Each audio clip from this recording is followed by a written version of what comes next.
rotação no plano xy, se eu multiplicar isso aqui por um alfa, vai ficar 0, alfa menos alfa, 0. Quando eu exponenciar essa matriz aqui, vai ficar cosseno, seno, menos seno, cosseno. Dá exatamente uma rotação no plano xy. Então, essa relação aqui é a relação mestra. Conhecendo esses elementos de matriz, eu posso definir qualquer transformação de Lorentz que eu quiser. Basta dizer, eu quero uma transformação que misture tal com tal. Você calcula os elementos por essa expressão, joga na exponencial, exponencia a matriz. Certo? Então, essa é a matriz genérica do grupo de... Então, essa matriz lambda, ela tem justamente essa expressão. Ela é exponencial de I sobre 2, os parâmetros, ômega, kappa, lambda, as matrizes geradoras, sigma, kappa, lambda. Então, isso aqui no final do dia é uma matriz. Essa matriz aqui, elemento mini, atuando em xi. Lembrando, então, quem é isso aqui? Quem é sigma, kappa, lambda, mini. É essa expressão que nós demos aqui. Então, com essa expressão aqui, eu tenho os geradores do grupo de Lorentz. Conhecendo os geradores, eu coloco aqui e tiro a transformação de Lorentz. Tá claro? Então, é isso que a gente está fazendo o tempo todo. Então, vou dar estou quase terminando, só para a gente preparar a parte dos fins. Então, quando a gente está dizendo que a gente está fazendo uma transformação de Lorentz genérica, aqui, a gente está dizendo isso. Vamos pegar aqui. Então, eu estou dizendo, vamos pegar um campo geral, φ, de Tx, e vamos fazer uma transformação de Lorentz, vou botar xi, e vamos fazer, então, uma transformação de Lorentz nele. E aí, a transformação de Lorentz vai ter sempre essa estrutura. Esse campo vai num φ' de x' mi, que vai ser exponencial de I sobre 2, ômega kappa lambda, sigma kappa lambda, e essa matriz toda atuando aqui no campo φ de x. Tá legal? Então, se nós estamos fazendo uma rotação, a rotação aqui nas coordenadas tem essa forma. X' mi é lambda mi x'. Onde aqui, ó, nós conhecemos a matriz lambda, é isso aqui. Então, essa matriz aqui, se nós fizermos uma transformação infinitesimal, vamos ver como é que essa matriz fica infinitesimalmente. Ó, quem é lambda mini? É a exponencial. Vamos expandir em primeira ordem os parâmetros, ômega. Então, o primeiro termo da expansão da exponencial é a identidade. Depois, o termo em ordem ômega. Vai ficar I sobre 2, ômega kappa lambda, sigma kappa lambda. Vamos trabalhar em primeira ordem. Vamos abandonar os termos de ordem ômega 2. Elemento mini atuando em x'. Expandindo essa matriz em primeira ordem. Delta, os elementos de matriz da identidade, delta de Kronecker. Então vai ficar aqui delta mini, x', que vai dar o próprio x'. Vou botar isso aqui sem cronômetro. Isso aqui é o x' mi. E isso aqui é a expansão do lambda mini. Então, o primeiro termo da expansão dá o delta mini x', que é justamente o x'. Segundo termo da expansão, mais I sobre 2, ômega kappa lambda, vezes sigma kappa lambda, elemento mini. Mas quem é sigma kappa lambda, elemento mini? Menos I, delta mi kappa, eta lambda ni. Menos eta kappa ni, delta mi lambda. Jogando isso aqui, multiplicando. Então, esse menos I com esse I dá 1. Então, vai ficar mais um meio do ômega. Esse primeiro termo aqui vai ficar, o kappa fica mi e o lambda fica ni. E o segundo termo vai ficar menos I com I dá 1. Vai ficar menos um meio. Esse eta aqui vai fazer o kappa ficar ni e o lambda vai ficar mi. Só que esse objeto aqui é antissimétrico.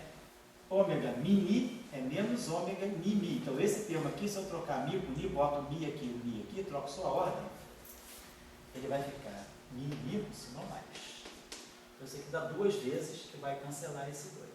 Então, a transformação infinitesimal, ela fica sendo x' ni, vai ser x' mais ômega ni, x'. Então essa é uma transformação de Lorentz infinitesimal em cima das coordenadas do espaço-tempo. É isso que a gente está precisando. Ó, infinitesimal. Então a gente agora pode expandir essa expressão aqui em primeira ordem. Para tirar o quê? Para tirar a variação do campo. O que eu preciso calcular? Eu preciso calcular a variação infinitesimal do campo sobre uma rotação no espaço de Minkowski. Então isso aqui vai ser o φ' de x menos o φ de x. Então o que nós temos do lado esquerdo é φ' de x'mi. Mas quem é x'mi? X'mi é xmi mais ômega mi xi. Isso é a transformação infinitesimal do x. E aqui desse lado eu vou ter o primeiro termo é a identidade, que é o φ de x. E o segundo termo vai ser mais i sobre 2, ômega kappa lambda, sigma kappa lambda, atuando em φ. Depois temos de ômega 3, de ômega 2, nós estamos desprezando, nós estamos trabalhando em primeira ordem do parâmetro para ver a transformação infinitesimal. Então é claro, aqui eu posso fazer uma expansão de Taylor. Isso aqui é φ' de xmi mais a derivada vezes a variação. Isso aqui é o delta xmi. Então, pela expansão de Taylor, isso aqui vai ficar mais delta xmi vezes a derivada em relação a xmi do φ'. Isso aqui, então, é igual a φ de xmi mais i sobre 2, ômega kappa lambda, sigma kappa lambda. Então a gente pode agora tirar finalmente o nosso delta. O nosso delta é o φ' de xmi menos o φ de xmi. Então do lado esquerdo eu vou ter a variação infinitesimal do campo φ calculado no ponto xmi. Quer dizer, isso aqui é uma variação chamada L, uma variação infinitesimal de Lorentz. É a transformação infinitesimal de Lorentz atuando no campo. Isso aqui vai dar esse termo aqui, que é menos delta xmi dmi atuando no campo φ de x, assim, vamos tirar essa síntese daqui. E aqui, mais i sobre 2, ômega kappa lambda, sigma kappa lambda, φ também de x. Então, está dando para ler? É horrível. X está fazendo, mas vou botar pegar outro x.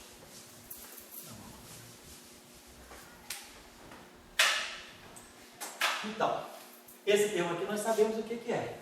O que é delta xmi? É ômega mi xmi.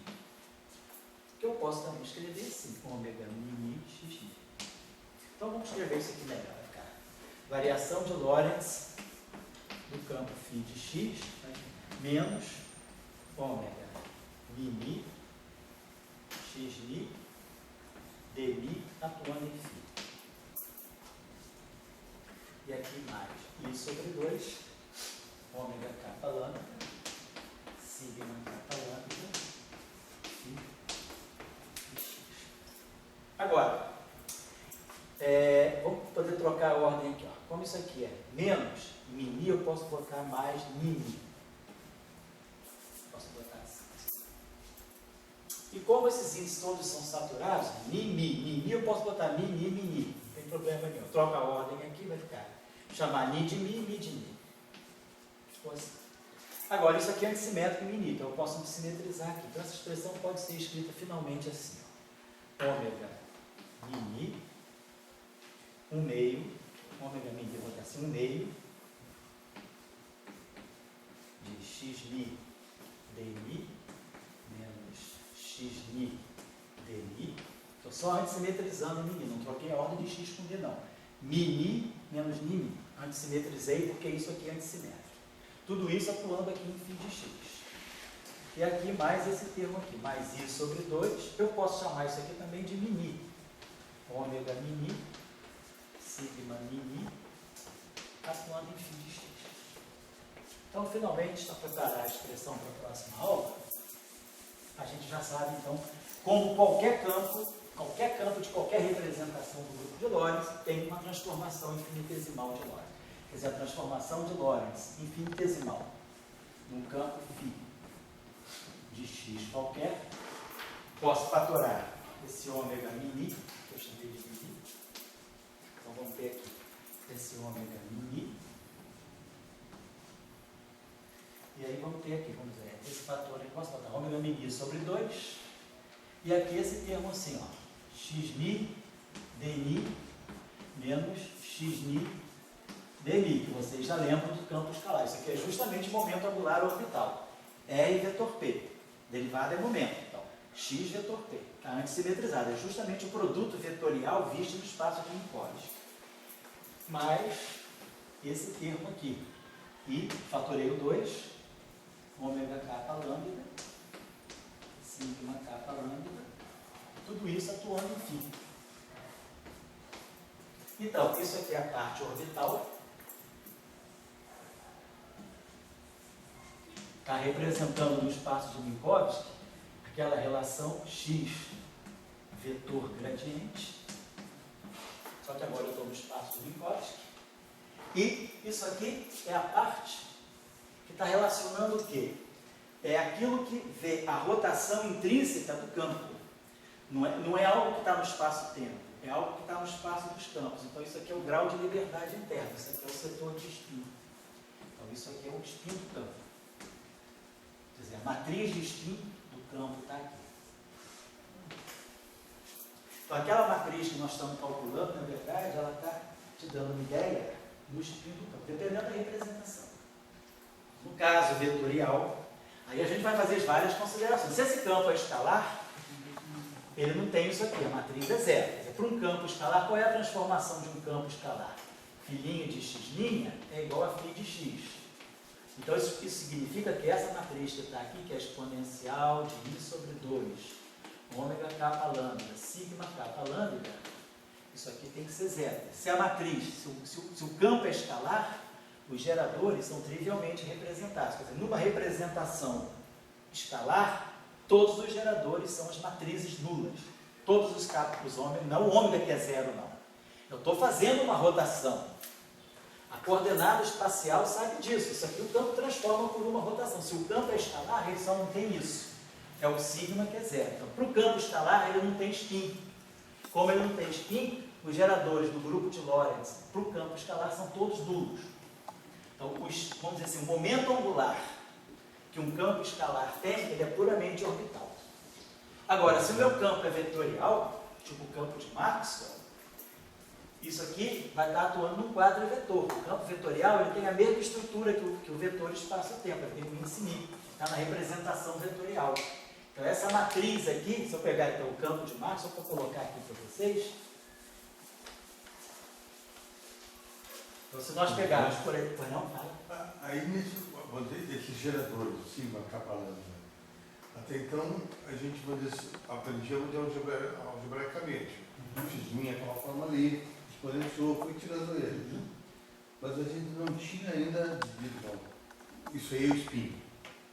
Quando você chega nessa fórmula aqui, que agora que é identificado ele como spin. Por quê? Porque o campo você fez uma transformação, fez uma rotação. O campo sentiu a rotação não só pela sua parte orbital, mas tem alguma coisa que é intrínseca, que independe do espaço-tempo. Não tem coordenada x' nem tem gradiente.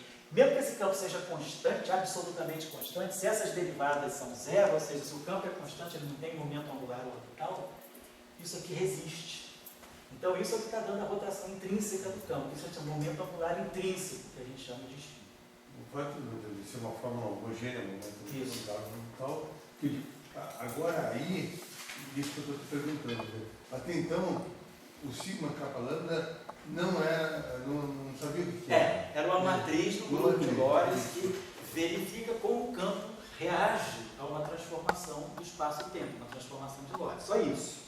Agora, na hora da variação, né, que a gente interpreta esse termo aqui, que a gente já sabe de outros estudos, mais lá na caso do grupo de rotação SO3, que isso aqui é o momento angular orbital, então esse termo que se junta ao momento angular orbital, ele é justamente o momento angular intrínseco ao destino. Então aí que é... Isso. Se a gente pegar, por exemplo, um campo ali, então esse que é importante vocês observarem é o seguinte, esse campo está numa representação do grupo de Lorentz, então ele tem elementos de matriz aqui, ele tem índices aqui de tensor, de vetor, que tem que combinar com isso aqui é a matriz, essa matriz acopla, vou explicar para vocês como é que isso aqui funcionaria assim, ó, delta L, se eu pegar um campo φ aqui, que tem uma componente, vamos dizer assim, ρ de x, isso aqui vai ficar assim, ó, ômega mini sobre 2, que está no meio, de ômega mini. Aí vem aqui a parte angular orbital, xni dmi menos xni dmi.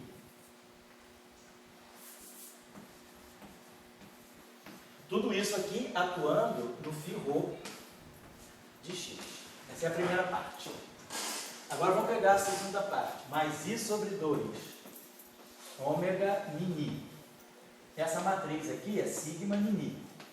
Mas esse índice, esse campo aqui tem índice.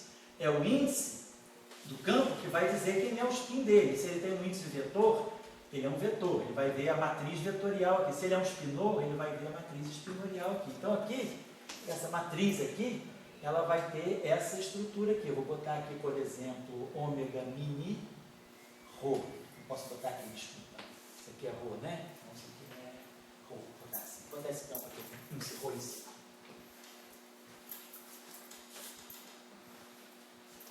Rho, sigma,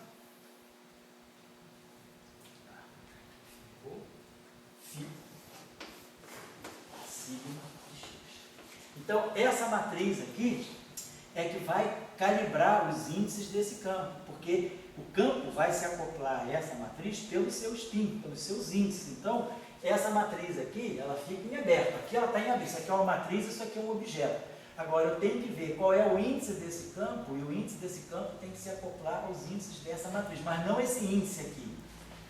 Como eu tinha dito para vocês, esse índice aqui especifica o tipo de rotação, é 0, 1, é no plano XY. Agora, essa matriz tem elementos, ρ sigma, que vão se acoplar com as componentes do campo. Então, é isso aqui que é a parte de spin. Então, vamos apurar um pouco mais sobre isso. Eu estou só dando a base. Isso vocês têm que entender. E aí agora, o que a gente vai querer fazer vai ser... Agora, você quando pegando uma seria, você tem o campo de álgebra Riemann. Certo. Então, o campo AMI é o AMI A, TA. Tem várias representações, tá? Agora, eu poderia dizer que você tem o campo de spin álgebra Riemann? Sim, sim. Isso aqui está valorado na álgebra de spin, na álgebra do grupo de Lorentz. Esses índices aqui são índices. Isso aqui são os geradores do grupo de Lorentz. Isso aqui é a álgebra do grupo de Lorentz. Então, esse campo aqui, ele tem um índice que está na álgebra de Lie do grupo de Lorentz. Exatamente como quando você tem uma simetria SO3, SO2. Tá? Só que, em vez de você ter um grupo interno, o que nós temos aqui é um grupo espaço-tempo, é o grupo de Lorentz, é o SO13. Isso, para mim, é uma meditação. E a gente tem muito a fazer. A história toda, para mim, começa quando vem Variância da Luz. Certo. Tem Variância da Luz, o Einstein, as coisas, espaço com irmão gêmeo, espaço-tempo, e ficou muito nisso a compreensão da gente. E não se tira a compreensão que a invariância da luz também está provocando o surgimento do spin. Sim, sem dúvida. E aqui está, digamos, onde... Então, o grupo de Lorentz, justamente, é um grupo de isometria, quer dizer, ele é um grupo que deixa invariante a métrica definida pela luz. Basicamente, o que você tem é isso, né? Então, você diz que você está dizendo que você emitiu um raio luminoso no instante t igual a 0 da origem. Então, no instante t, esse raio luminoso, a frente de onda dele vai ter percorrido uma distância ct. Se você levar isso aqui ao quadrado, isso aqui é x2 mais y2 mais z2 igual a c2t2. Então, o que descreve a luz para você? O que descreve a luz para você é esse hiperboloide quadro do espaço quadridimensional. x2 menos y2 menos z2 igual a 0. Então, isso aí está descrevendo a frente de onda luminosa. Vou botar só aqui. Você pode escrever assim, sei lá, C2. Vamos pegar isso aqui infinitesimalmente, né? Se eu pegar um intervalo aqui. pegar aqui o intervalo, um dr, no instante de tempo dt. Então isso aqui seria d2 dt2 menos dx escalar dx, igual a zero. Então isso aqui é a frente de onda infinitesimal da luz. Você pode colocar isso aqui em evidência. Então você colocar 1 menos dx, dx dt, sobre c ao quadrado. Isso aqui é igual a zero. Então isso aqui é para a luz, né? Você botou dx dt, quer dizer, dx ao quadrado, vou botar assim, né? Coloca assim, dx2 sobre c2 dt2. Fica assim. Agora, isso aqui então te dá uma velocidade. Então você está me dando um v2 sobre c2. Se a velocidade é a da luz, v igual a c, isso aqui é zero. Se a velocidade é menor do que a da luz, isso aqui é positivo. Se a velocidade é maior do que a da luz, isso aqui é negativo. Então você criou uma noção de métrica no teu espaço. Você agora criou 3 categorias de objetos. Você pode ter objetos que se propagam com velocidade da luz, então essa grandeza aqui vai ser zero. Velocidade menor do que a da luz, essa grandeza aqui vai ser positiva, e velocidade maior do que a da luz, essa grandeza vai ser negativa. Então, você criou, você estabeleceu no espaço-tempo, né? Isso aqui é uma forma bilinear que você pode escrever desse modo aqui. É botar assim, cdt dx 1 menos 1 menos 1 menos 1 cdt e aqui dx dy dz. Vou botar assim, cdt e aqui dx dy dz. Então, se você está falando da luz, isso aqui é zero.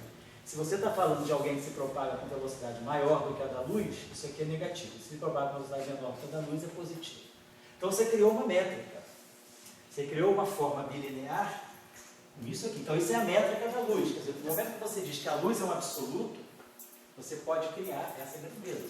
Você pode criar um quadrivetor, porque isso aqui te dá a dimensão de distância, cdt, e isso aqui é um absoluto, isso depende do observador. Então, você pode criar esse conjunto de coordenadas, né? E aí, quer dizer, claro, quando você está dizendo que a velocidade da luz é um absoluto, você está dizendo isso aqui, ΔX sobre ΔT, é um absoluto. Você cria uma simetria entre espaço e tempo. Você pode sempre, como isso aqui é uma constante universal, você pode sempre converter uma distância em tempo e vice-versa, multiplicando ou dividindo por c. Então, você cria uma simetria entre espaço e tempo. A luz, ela te dá ela que te revela que o tempo é simétrico do espaço, quando ela é um absoluto. Você pode converter qualquer unidade de tempo em qualquer unidade de espaço, porque C é uma constante universal. E aí, isso te gera, aí você constrói a frente de onda luminosa e depois você decide quem se propaga com velocidade maior ou menor. Quem se propaga com velocidade menor vai estar sempre aqui, com velocidade maior vai estar sempre aqui, e a luz se propaga nessas linhas, no cônico. dx igual a cdt. Então você criou uma noção de medida num novo espaço que você inventou, que é o espaço-tempo. Você criou uma noção. Você percebeu, ó, o tempo é simétrico do espaço. Acho que foi a primeira coisa que Einstein percebeu. A simetria entre espaço e tempo, porque ele propôs o absoluto da velocidade da luz. E aí isso te dá essa simetria, você constrói esse espaço, porque todo mundo então está em pé de igualdade. CDT, na verdade, é um ΔX. Então você cria esse espaço, e nesse espaço você cria essa métrica. Então a métrica é a métrica induzida pela luz. Quando você está na física galileana, não, na física galileana a tua métrica é o teorema de Pitágoras. Então você não tem um fenômeno físico para determinar a tua métrica. Quem determina a tua métrica é a geometria. São os ângulos retos, é o teorema de Pitágoras. Então você criou uma métrica que na verdade é simplesmente pitagórica. Agora aqui não. Você criou, inventou uma métrica porque você tinha uma física por trás dela. A física é a física da luz. E mais ainda, é o absoluto da luz. Então é isso aí que eu acho que você tem que ter claro. Porque aí, com isso, você vê. Então você gerou uma métrica. O que a transformação de Lorentz faz? Ela deixa essa métrica invariante. O que é isso aqui na álgebra linear? Isso aqui não é uma transformação de similaridade? Então essa matriz aqui fica invariante por essa transformação de similaridade. Quem é essa matriz aqui? É a métrica da luz. Então a transformação de Lorentz, ela é algo que deixa invariante a métrica da luz, ou seja, ela é uma isometria, algo que deixa uma métrica invariante. Então, a transformação de Lorentz, ela é isometria da luz. Então, e tudo sai daí.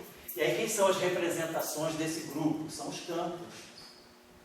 Então, os campos, eles são um reflexo, né, de uma geometria que a própria luz induziu no espaço-tempo. Porque você só coloca uma geometria quando você coloca uma métrica. Você cria um espaço topológico, um conjunto de pontos. Isso é uma coisa. Agora, quando nesse conjunto de pontos, você cria um conjunto de espaço-tempo. Então, você parametriza cada região do espaço-tempo por coordenadas, sei lá, CT e X. Isso aqui é um conjunto de pontos. Vizinhos ou não, não importa. Mas agora você vai introduzir uma estrutura extra. Você vai introduzir uma métrica. Você vai introduzir uma noção de distância e uma noção de que você consegue distinguir o que anda com velocidade da luz do que anda com velocidade menor e do que anda com velocidade maior. Você criou um parâmetro de comparação a partir do absoluto, que é a velocidade da luz. Você criou uma métrica.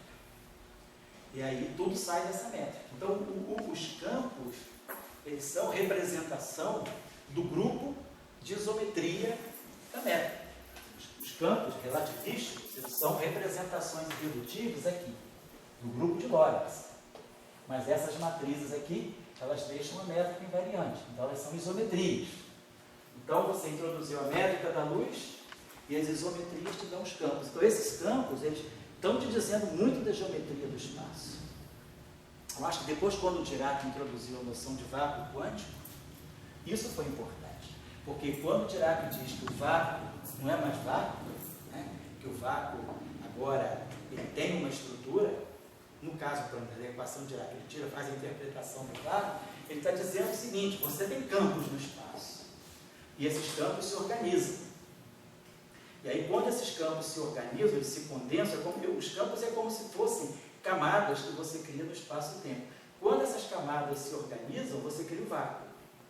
O teu vácuo, ele é um emaranhado de campos que se condensaram, que é muito diferente da partícula. O campo tem duas facetas. O campo é a partícula quando ele ondula, mas quando ele se condensa, ele é vácuo, ele gera o vácuo. Então, o campo, ele diz tudo. Ele é a alma, vamos dizer assim, do espaço e tempo. Pela estrutura dos campos, você mapeia todo o teu espaço e tempo. Eu acho que é essa a reflexão que a gente está fazendo. Eu só colocaria assim, o fato de que essa cultura da luz, a simetria da luz, fazer a simetria do espaço-tempo. Agora, essa de trazer o spin é uma coisa que não foi muito popularizada. Sim.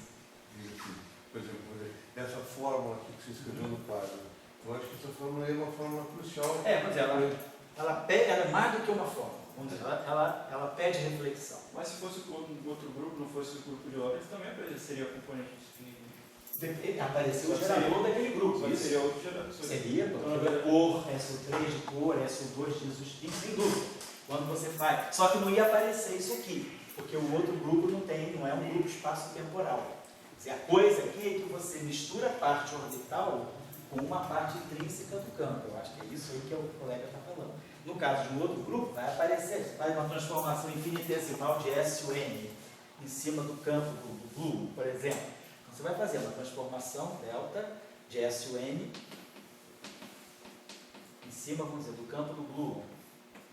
A, mi, A. Então, isso aqui vai ficar para nós. I, F, A, B, C. Vou botar para assim, GA. I, ômega B, GB, AC, AC. Então está aqui o parâmetro, exatamente como aqui. Está aqui o gerador, o parâmetro de SUN, gerador de SUN. Campo do blue, elemento de matriz. Então isso aqui é como se fosse, vamos dizer assim, é o spin SUN, né? É a representação interna do grupo. Então isso aqui está fazendo exatamente isso aqui. O I, parâmetro, só que aqui é um parâmetro de rotação, aqui é um parâmetro de transformação interna, aqui é o gerador do grupo de Lorentz, aqui é o gerador de SUN, aqui é o campo, aqui é o campo. E essa matriz aqui acopla esse índice aqui com esse índice aqui. Então é a mesma sistema. No fundo, o que a gente está fazendo é como se fosse, se a gente agora fizer isso local, a gente vai fazer um gauging do grupo de Lorentz, e a gente vai ganhar justamente a relatividade geral. Mas, por exemplo, eu por exemplo, nunca ouvi falar, assim, o termo campo spin álgebra válida. Ah, sei. Assim, em livro, coisa aqui. Nunca ouvi esse termo. Mas é isso. É isso, mas eu nunca ouvi. Ah, entendi. Não, os livros não falam assim.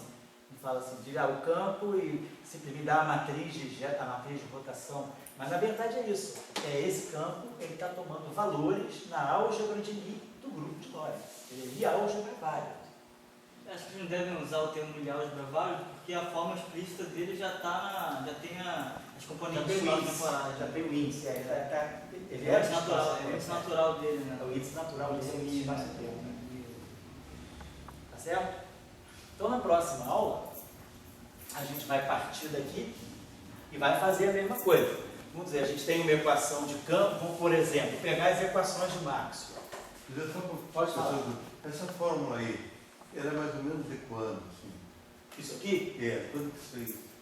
1938, mais ou menos, porque 39 Wigner fez o grupo de Poincaré.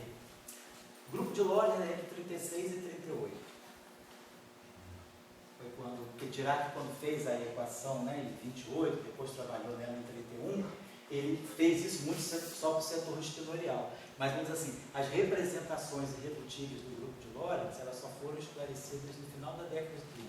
Na verdade, até depois do grupo de Poincaré, depois que Wigner estudou as representações do grupo de Poincaré, é que se voltou para a representação do grupo de Lorentz. A partir daí, que vamos dizer, aquela coisa que você escreveu, 0, 0, a partir daí isso é sempre decidido. Isso. A partir daí que leu, né? Ele leu primeiro dessa forma. Foi. Até pelo seguinte, porque o livro do Cartan, de teoria de espinores, na verdade, Cartan deu o curso dele de teoria de espinores em 1913, foi quando ele introduziu o conceito de espinores. E no livro dele estão implícitas as transformações de Lorentz. Só que ele só publicou o livro dele como Lecture Notes em 38. Então foi em 38 que apareceu mais claramente para a comunidade, apareceu esse estudo das representações do grupo de Lorentz. E aí em 39 logo Wigner fez o grupo de Poincaré. Então o grupo de Lorentz, essa forma que a gente usa assim, é da faixa final da década de 30, bem depois que o livro do Cartan apareceu na praça, porque ele estava só como forma de aula, as notas de aula que não estavam difundidas, mas aí quando ele faz o livro dele, praticamente 25 anos depois, aí isso aí fica mais claro. Quer dizer que o grupo de Lorentz é de 1913. Na verdade, vamos dizer assim, ele é de 1913. Quando o Cartan fez o livro de teoria de espinores, lá dentro, no capítulo 5, 6 do Cartan, já está o grupo de Lorentz. Então, na próxima aula, a gente vai trabalhar isso aí, e aí a gente vai vamos pegar, por exemplo, a equação de um campo vetorial, pegar a equação de Maxwell, né? Dmi, F mini, diga as equações de Maxwell do VAR. Do VAR, do A0, livres, né? E vamos jogar aqui essas transformações. Só que nós vamos jogar a variação do meu campo a mim. Vamos acoplar, que é como a gente sempre faz. A gente pega a equação de campo, a gente pega sempre a equação de campo e acopla com a variação daquele campo sobre aquela transformação. E aí, a equação de campo é igual a zero. Eu acoplo a equação com a variação do campo segundo uma certa transformação. E aí, isso aqui vai me dar a lei de conservação associada a essa simetria. Então, se a gente jogar essa transformação nas equações de Maxwell, a gente vai tirar qual é o tensor de momento angular, orbital e de spin do fóton, por exemplo. Certo? Então, a gente guarda isso para a próxima aula. Vamos lá.